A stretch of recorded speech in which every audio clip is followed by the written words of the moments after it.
Hello everyone, welcome to our YouTube channel everyday life. आज की हमारी रोचक और उपयोगी जानकारी है दो छोटे दाने वाले सुगंधित चावलों के विषय में। आज हैं ये गोविंद भोग चावल और काला नमक चावल। तो चलिए शुरू करते हैं।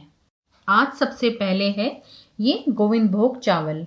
वैसे इस चावल की एक झलक हमने हमारे video difference among basmati rice में भी साझा की थी और हमें लगा कि इसके विषय में थोड़ा और जाना जाए।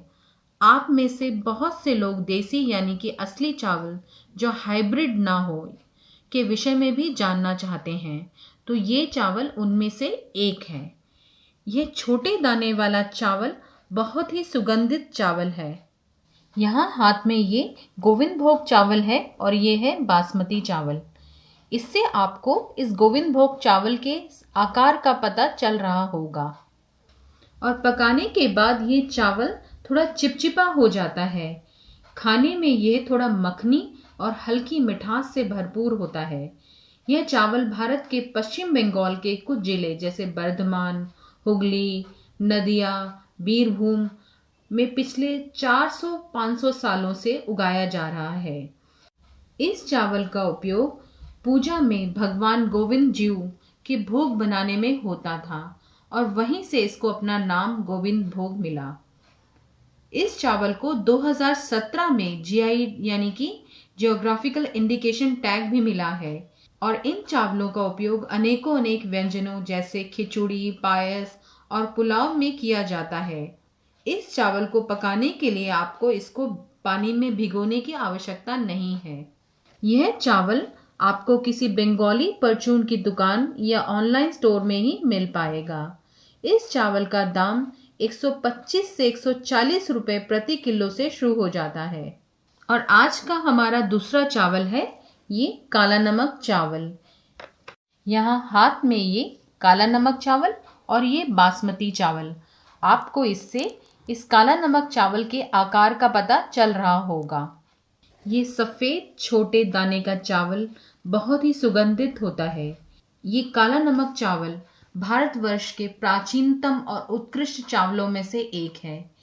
इसकी भूसी का रंग काला होता है, जिसके कारण इसको काला नमक नाम मिला।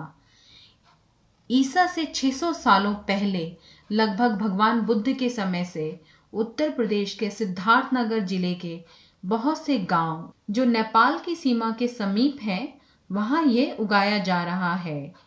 यहाँ इस चावल से जुड़ी एक रोचक कहानी है।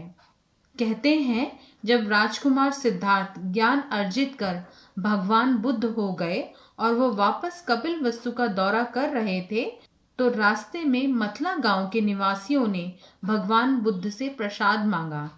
तब उन्होंने दान में मिले चावलों को गांव वासियों को दे उसे दलदली जमीन में बोने को कहा। भगवान बुद्ध ने कहा कि इन विशिष्ट चावलों की सुगंध गांव वासियों को सदैव उनकी याद दिलाएगी। आज यह मथला गांव मुडीला के नाम से जाना जाता है और अंग्रेजों ने भी इस चावल की पैदाइश को संरक्षण दिया तथा उपजे चावल को अक्सर इंग्लैंड भेज दिया जाता था। इस चावल को भारत सरकार के जीआई विभाग ने 2012 में जीआई टैग भी दे दिया है।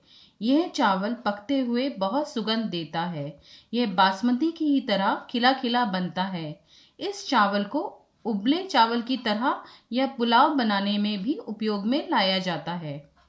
इसके 1 कप चावल को पकाने के लिए 1.5 कप पानी की आवश्यकता होती है। ये काला नमक चावल आपको ऑनलाइन स्टोर्स में ही मिल पाएगा, जिसका दाम 150 रुपए प्रति किलो से शुरू हो जाता है। हमने ये चावल सिद्धार्थनगर से ही लिया था। ये है गोविंद भोग चावल और ये है काला नमक चावल। दिखने में ये चावल लगभग एक जैसे ही दिखते हैं, परंतु पकने के बाद इनकी खुशबू और इनका स्वाद एक दूसरे से बिल्कुल विभिन्न है। ये दोनों ही चावल आकार में बहुत छोटे हैं, परंतु स्वाद और सुगंध में बासमती को भी मात देते हैं।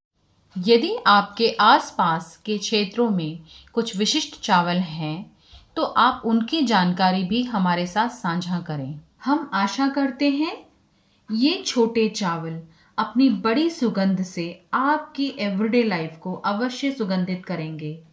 Thanks for watching and keep enjoying our everyday life.